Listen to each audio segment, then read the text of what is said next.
అప్పుల బాధలు వెంటాడుతున్నాయా? అయితే 6 JVR వారి జాతిరత్నాలు ధరించండి. అందరికీ నమస్కారం. నేను మీ కట్టా కార్తీక్. అమెరికా అధ్యక్షుడు డొనాల్డ్ ట్రంప్కి ఎలన్ మస్క్కి మధ్య సంబంధాలు పూర్తిగా చెడిపోయినట్టు కనపడుతూ ఉన్నాయి. ఎలన్ మస్క్ లేటెస్ట్గా ట్వీట్ చేశారు. ట్రంప్ తీసుకుంటున్న నిర్ణయాన్ని వ్యతిరేకిస్తూ అమెరికా కాంగ్రెస్ తీసుకొస్తున్న బిగ్ అండ్ బ్యూటిఫుల్ బిల్లును వ్యతిరేకిస్తూ తను ట్వీట్ చేశారు. తీవ్రంగా ఖండించారు. తన నిరసన గలాన్ని విప్పారు. ఆయన చెప్పేది ఏంటంటే ఈ బిల్లు వల్ల అమెరికా $600 బిలియన్ ఖర్చును అదనంగా పెట్టాల్సి వస్తుందని, అమెరికా బడ్జెట్లో లోటు ఏర్పడుతుందని చెప్పేసి ఆయన చెప్తారు. నిజానికి ఆ బిల్లు ఏంటి అంటే అమెరికన్ బోర్డర్లో ఒక వాల్ కట్టాలని ట్రంప్ భావిస్తున్నారు. తర్వాత గోల్డెన్ హోమ్ కట్టాలని భావిస్తున్నారు. ఇలాంటి అంశాలు ఆ బిల్లులో ఉన్నాయి. దాన్ని తీవ్రంగా మస్క్ వ్యతిరేకిస్తున్నాడు. మస్క్ వ్యతిరేకించడానికి ఉన్న కారణాలు ఏంటంటే ట్రంప్ అధికారంలో ఉన్నప్పుడు ట్రంప్కి అనుకూలంగా పనిచేసిన వ్యక్తి మస్క్. అందుకనే ట్రంప్ అధికారంలోకి వచ్చిన తర్వాత మస్క్ని డోజ్ అనే దాన్ని ఒకటి ఏర్పాటు చేసి, డోజ్ అంటే డిపార్ట్మెంట్ ఆఫ్ గవర్నమెంట్ ఎఫిషియన్సీ అని ఏర్పాటు చేసి అమెరికా తన ఖర్చులు తగ్గించుకోవడానికి ఉన్న కారణాలు ఏంటి అనేటువంటి సలహాలు ఇవ్వాలని చెప్పి దాన్ని పెట్టడం జరిగింది. మస్క్ బాగా ఇన్వాల్వ్ అయ్యి అమెరికా ఉద్యోగులందరికీ కూడా మెయిల్స్ పెట్టారు. చాలామంది ఉద్యోగులను తొలగించడం జరిగింది. తర్వాత మీ పల్స్ చూసి మీరు బతుకున్నారో లేదో చెప్పండి, మీ వారంలో ఏం చేశారో చెప్పండి అంటూ డోజ్ హెడ్గా మస్క్ మెయిల్స్ పెట్టించాడు అందరికీ. అమెరికన్ ఫెడరల్ ఉద్యోగులందరికీ కూడా మెయిల్ పెట్టించారు. చాలామంది ఉద్యోగులను తొలగించారు. మస్క్ ఇస్తున్న సలహాలు తీసుకుంటున్న నిర్ణయాలని డిపార్ట్మెంట్ ఆఫ్ ఎయిడ్స్ అమెరికాలో తీవ్రంగా నిరసించారు. ఈవెన్ దో FBI లాంటి పెద్ద పెద్ద ఆర్గనైజేషన్స్కి సంబంధించినటువంటి ఎయిడ్స్ కూడా తీవ్రంగా వ్యతిరేకించారు. ఆ వ్యతిరేకతను ట్రంప్ గమనించాడు. పైగా ఏం చెప్పాడు? శాంతింపజేయటం కోసం కేవలం మస్క్ సలహాలు ఇస్తాడు, నిర్ణయాలు తీసుకోడు, నిర్ణయాలు మీ ఇష్టమని డిపార్ట్మెంట్ హెడ్స్కి నచ్చజెప్పాడు ట్రంప్. ఇవాళ మస్క్ పదవీ కాలం అయిపోయింది. 130 రోజులే దానికి ఉండేది. ఆ 130 రోజులు అయిపోయింది. మళ్ళా కొనసాగాలి, కంటిన్యూ కావాలని మస్క్ భావించాడు.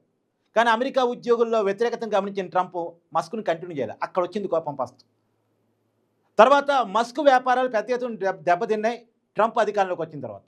నిజానికి జో బైడెన్ ఉన్నప్పుడే మస్క్ వ్యాపారాలు చాలా బాగున్నాయంట. అంటే మస్క్ టెస్లా కంపెనీ ఉంది, చాలా పెద్ద కంపెనీ, కార్ల కంపెనీ, ఎలక్ట్రికల్ కార్ల కంపెనీ. కానీ ఎప్పుడైతే ప్రపంచం మీద సుంకాల వారు ప్రకటించాడో, టారిఫ్ వారు ప్రకటించాడో, పెద్ద ఎత్తున బిజినెస్ ఉన్న చైనాలో మస్క్ దెబ్బ తగిలింది. చైనాలో చాలా పెద్ద బిజినెస్, కానీ మొత్తం దెబ్బతింది. టెస్లా బిజినెస్ మొత్తం దెబ్బతింది చైనాలో. ఎందుకంటే ఎక్కువ మంది కస్టమర్స్ ఉండే దేశం చైనా, ఎక్కువ ఎలక్ట్రికల్ కార్లు అమ్ముడుపోయే దేశం చైనా. అక్కడ మస్క్ చాలా పెద్ద ఇబ్బంది ఏర్పడింది.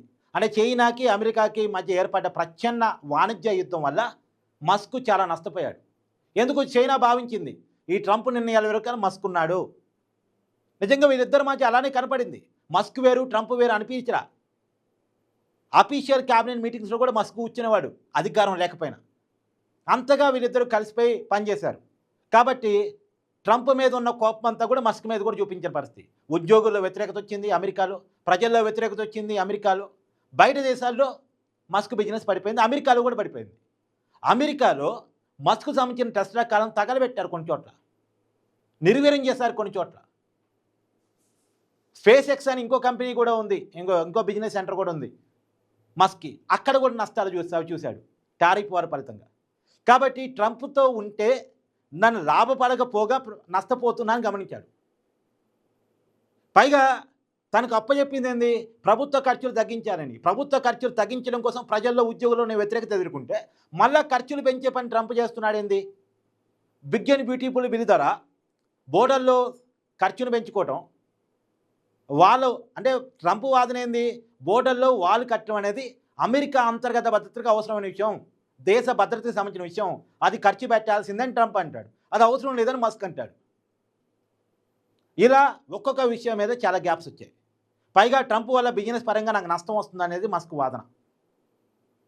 ఈ కారణాలు ఏవైనా ఒక్కోటి పెరిగిపోతూ కలపరానంత గ్యాప్ పెరిగిపోయింది అని అంటారు. అందుకనే మస్క్ ట్రంప్కి వ్యతిరేకంగా ఓపెన్గా మాట్లాడడం స్టార్ట్ చేశాడు. నిజానికి డోజ్ హెడ్గా మస్క్ రిజైన్ చేసిన రోజు, తన పదవీకాలం ముగిసిన తర్వాత బయటకు వచ్చిన రోజు గ్రాండ్గా పేరోలు ఇచ్చాడు ట్రంప్. సరే, ఏదేమైనా వాళ్ళ మధ్య సంబంధాలు ఇంకా చెడిపోలేదు, బాగానే ఉన్నాయి అనుకున్నాం. కానీ ఇప్పుడు ఓపెన్గా మస్క్ మాట్లాడటం ఫలితంగా అర్థమైపోయింది చెడిపోయాయి అనేటువంటిది. ట్రంప్ తీసుకుంటున్నటువంటి అనేక నిర్ణయాన్ని నిన్నటి వరకు లోపాయికారిగా వ్యతిరేకించినటువంటి మస్క్ ఇప్పుడు ఓపెన్గా వ్యతిరేకించడం స్టార్ట్ చేశాడు. ప్రత్యేకించి ఈ big and beautiful bill. America ఖర్చులు పెంచుకోవద్దు ఎట్టి పరిస్థితుల్లో అనేది మస్క్ వాదన, కొన్ని తప్పవు అనేది ట్రంప్ వాదన. అందులోనూ మస్క్ ఏమంటాడు, నువ్వు చెప్తే ఉద్యోగులను కూడా తొలగించా నేను, అంటే ఉద్యోగుల్లో వ్యతిరేకత నేను కూడా కట్టుకున్నాను, ప్రజల వ్యతిరేకత నేను కూడా కట్టుకున్నాను, దేనికోసం? అమెరికా ఖర్చులు తగ్గించడం కోసం. అంటే ప్రజల్ని రోడ్డు మీద పడేశాను, ఉద్యోగాలు పీకేశాను. అలాంటిది ప్రజలు ఇబ్బంది పడ్డారు మా నిర్ణయాల వల్ల, కానీ ఇప్పుడు ఆ ఖర్చుపై బోర్డర్లో పెడతానంటే ఏ ప్రజలను రోడ్డు మీద పడేసామో ఆ ప్రజల భద్రత పేరుతో మళ్ళా బోర్డర్లో ఖర్చు పెడితే ఉపయోగం ఏముంటుంది? అది ఇప్పుడు అంత అవసరం లేనిది కదా. అమెరికా మీదకి ఎవడు వచ్చేవాడు ఉన్నాడు, ఎవడు పోయేవాడు ఉన్నాడు. అమెరికాను చూస్తే అందరి వైపు మనం తీసుకున్న నిర్ణయాలు చాలా కఠినంగా ఉంటే మన కాడ సెక్యూరిటీ బాగానే ఉంది. ఆ మాటకు వస్తే అమెరికాలో ఇంటర్నల్ సెక్యూరిటీ బాగాలేదు, ఎక్స్టర్నల్ సెక్యూరిటీ కాదు. అమెరికాలో తుపాకులు పెట్టుకొని తుపాకులు ఖర్చులు ఎక్కువ, దాన్ని కంట్రోల్ చేసుకుంటే అమెరికా బాగుంటుంది. నిజానికి ఎవరికి ఎవడు ఫ్రస్ట్రేషన్ కోపం వస్తే ఎవరి మీద దాడి చేస్తాడో తెలియదు అమెరికాలో.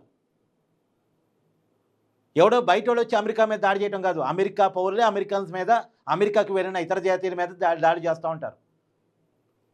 అక్కడ గన్ ఖర్చులు ఎక్కువ, పతోడి చేతిలో గన్ ఉంటుంది, గన్ లైసెన్స్ చాలా ఈజీగా వస్తుంది. ఎందుకంటే అమెరికా నిర్వహించేది ఆయుధాల వ్యాపారం. ఇవాళ దేశాల మధ్య యుద్ధాన్ని కూడా అమెరికా అందుకని కోరుకుంటుంది. ఎందుకు?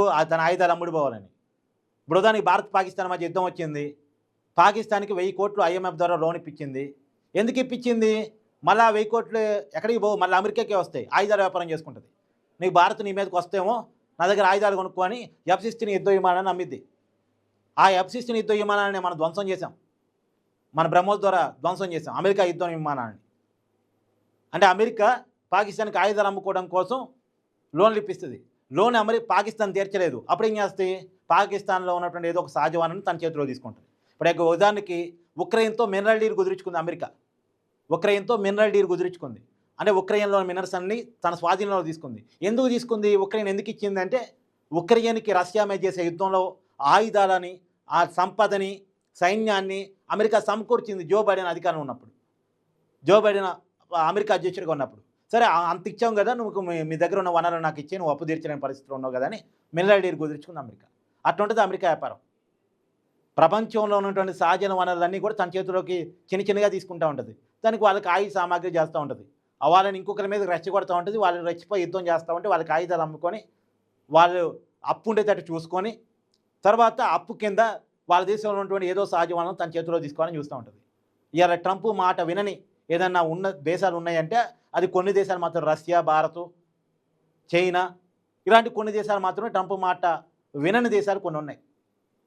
ఏదేమైనా వీళ్ళిద్దరి మధ్య చాలా గ్యాప్ వచ్చినట్టు తెలుస్తుంది. కానీ వీళ్ళిద్దరూ కలిసి అమెరికా విషయంలో తీసుకున్న అనేక నిర్ణయాలు అక్కడ ప్రజలను చాలా భయభ్రాంతులకు గురిచేశాయి, ఇబ్బందులు గురిచేశాయి.